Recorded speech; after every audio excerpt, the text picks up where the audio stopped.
I think we are a long way from seeing the top in gold and silver, and what you did see was a flushing out of all the speculators, and now the metal is held in very strong hands. In April, silver withdrawals have been monstrous since the start of the year. 135 million ounces in Q1, plus 4.236 million ounces so far here in April. This has happened in the face of falling metals, rising interest rates. It doesn't matter. These big players, they don't care. But the mainstream media wants you to think that's all that matters. Oh yeah, the Fed's not going to cut rates, so that's bad for gold. They don't talk about the fact that for a year when rates went from 0 to 4%, gold still skyrocketed. The largest increase of rates in history in terms of shortness of time, and yet gold still took off. They're importing the most they've ever reported since they've been keeping records. Ever. So price is a tool of misdirection. The big money uses it and the shaking of the trees, the deleveraging of the trade to their advantage. And they stand for delivery when everyone else is looking elsewhere. And when you talk about a silver to gold swap, again, how many people are waiting to do that same trade? So instead of doing it all at once, it would be better to, like an onion, layer it as the price starts to get into a range that you're comfortable with. Start layering your trades. These are very, Donegan, I've never seen more challenging, difficult to explain and understand markets than we have right now in a market that should be very straightforward. And I think that in and of itself is an indictment to the system where, things are happening that we don't normally see, all the way from deliveries that continue unabated. We've never seen that before, to margin increases. We've never seen that before, to selling junk silver at $2 under spot. We've never seen that before, to bid prices dislocated the way they are. We've never seen that before. I don't know what that really portrays for the future, but I will tell you that I think we are a long way from seeing the top in gold and silver, and what you did see was a flushing out of all the speculators. And now the metal is held in very strong hands with very low open interest on COMEX, with deliveries that continue every single month. Markets look normal on the surface, but underneath, pricing signals are breaking down in ways we haven't seen before.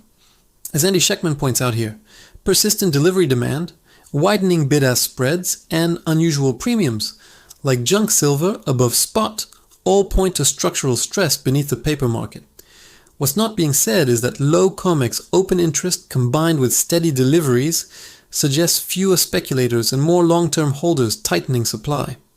That shift historically precedes stronger price trends, not tops.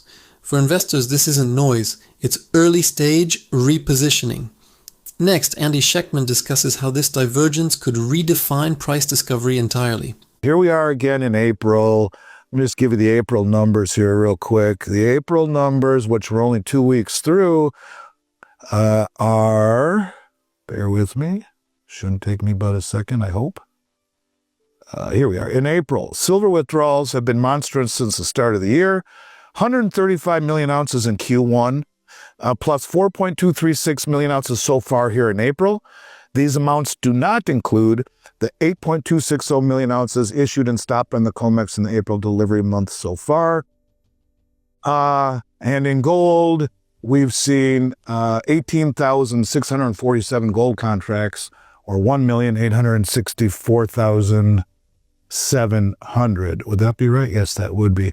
Ounces of gold. I mean, in both cases, you're just under $1 billion 2 weeks into the month. By the end of the month, just like every other month, will be well over $1 billion delivered.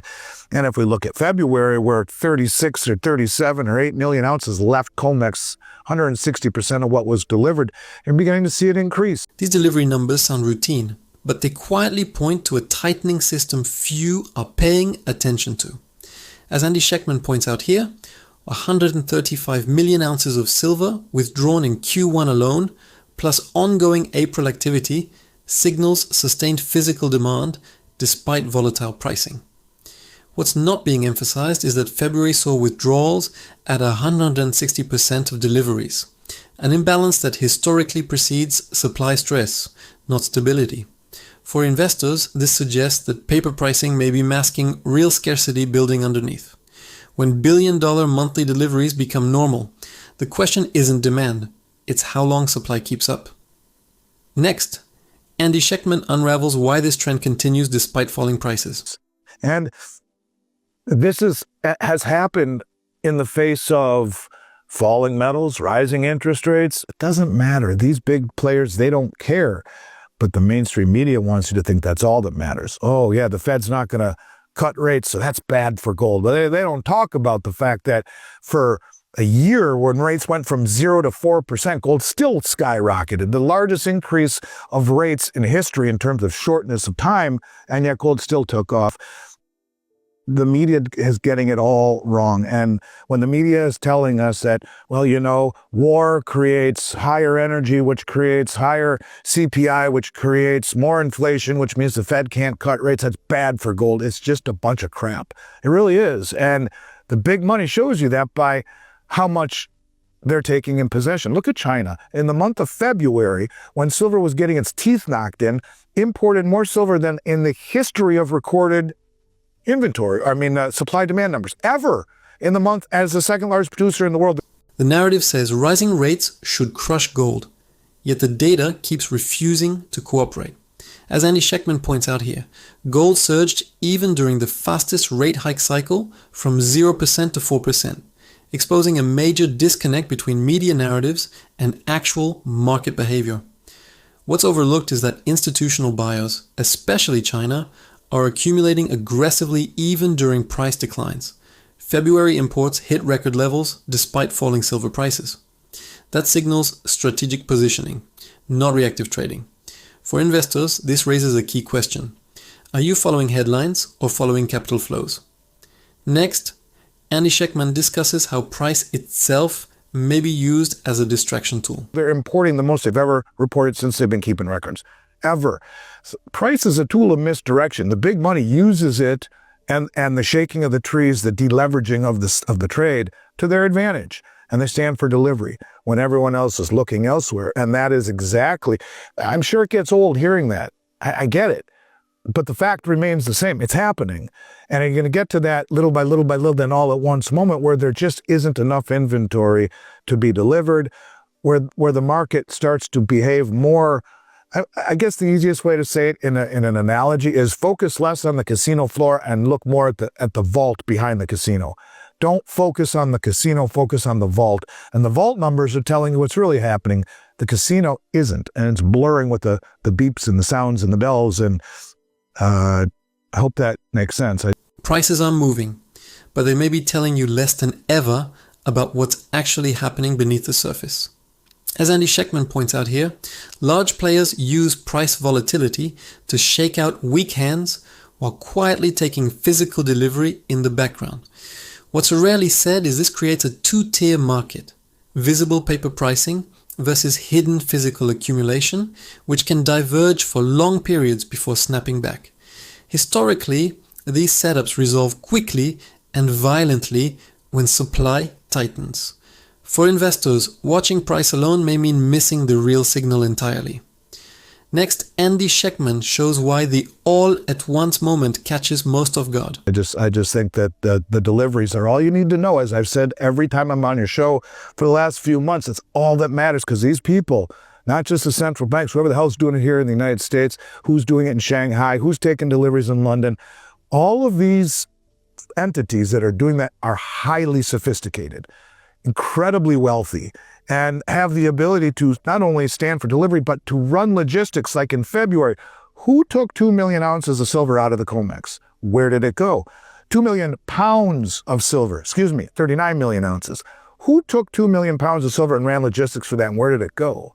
But this is a pattern that is not slowing down, and that's all people need to see. That's all people need to know. The rest is noise. The rest is complete and total noise and poor reporting by the mainstream, who would tell you gold is dead and gold no longer has the inverse correlation to the markets because, well, the S&P fell, but gold fell more and it's got a higher beta. And nonsense. That's nonsense. That's mope. That's management of perception economics is what it is. And yes, there is a reality and truth to the fact that probably some gold was sold to rush to liquidity. But it also gives them the impetus to pile on and to knock it down, to make it seem that way, and then stand for delivery at subsidized prices. So, I don't know, Dunnigan, it's confusing, but it really isn't if you take a step back and say the people who are standing for delivery are very sophisticated and very well informed. Maybe that's the path we should look at. Everyone debates price correlations, but the real signal may be sitting in delivery data most investors ignore. As Andy Schectman points out here, massive physical movements like 39 million ounces of silver leaving COMEX require serious capital, logistics, and intent, not speculation. What's not discussed is that these players operate on long-term strategy, not short-term price swings, suggesting conviction that current pricing is misaligned. When sophisticated capital consistently takes delivery during volatility, it challenges the idea that gold is weakening.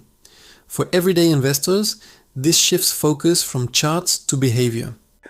You know, when you talk about a market where some dealers would be reluctant to hold larger positions of gold than they normally would, well, that has a lot to do with the cost of holding said gold, with the margin increases that we've seen and the risk involved. Unfortunately, as the price gets higher, the risk becomes higher for clients who decide to cancel or walk away from an order. I think a lot of people are under the misconception that, well, they have it in inventory. What do they care if I cancel? Because if you are one of the big companies, you're hedging your inventory.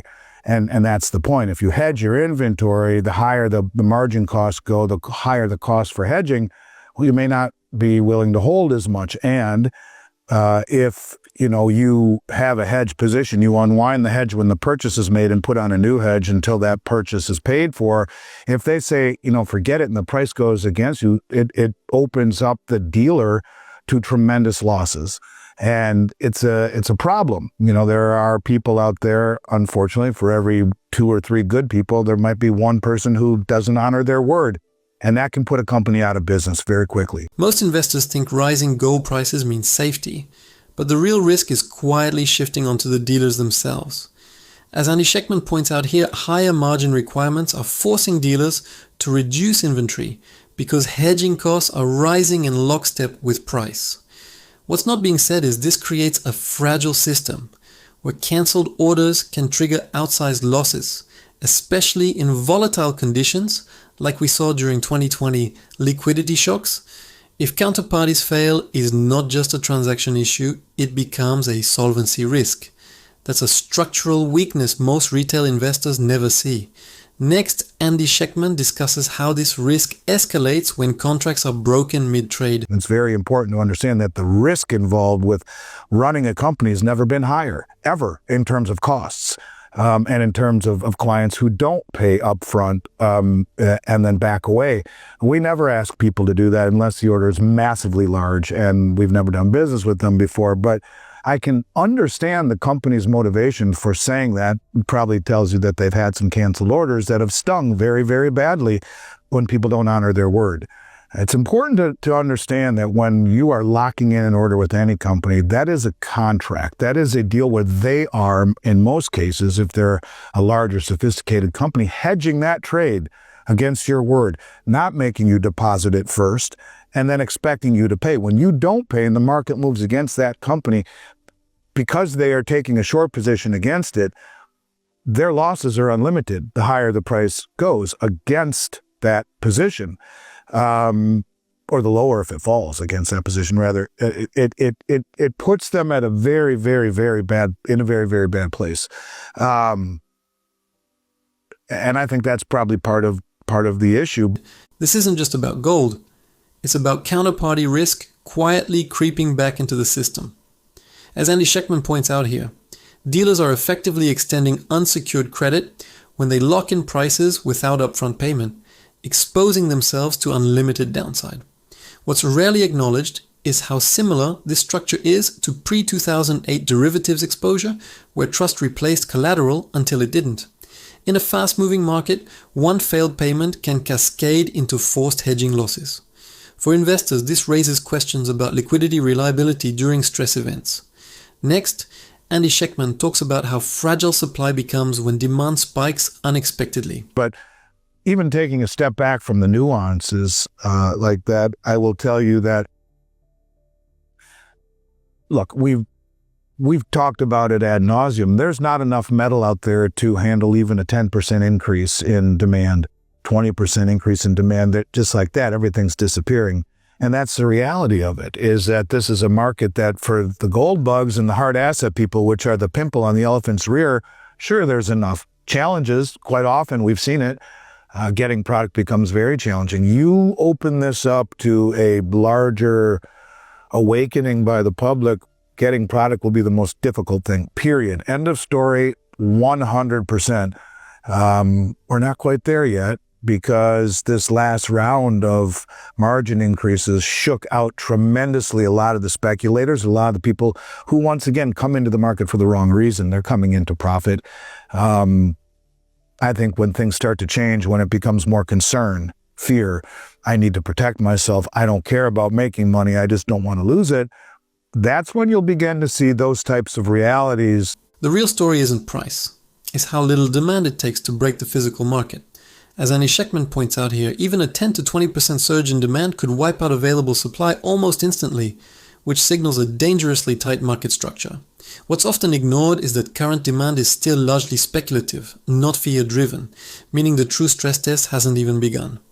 Historically, during crisis phases like 2008 or March 2020, demand shifts from profit to protection, and that's when shortages accelerate. Investors assuming easy access may be underestimating timing risk. Next, Andy Schectman unravels why recent margin hikes may have delayed, not solved, this problem.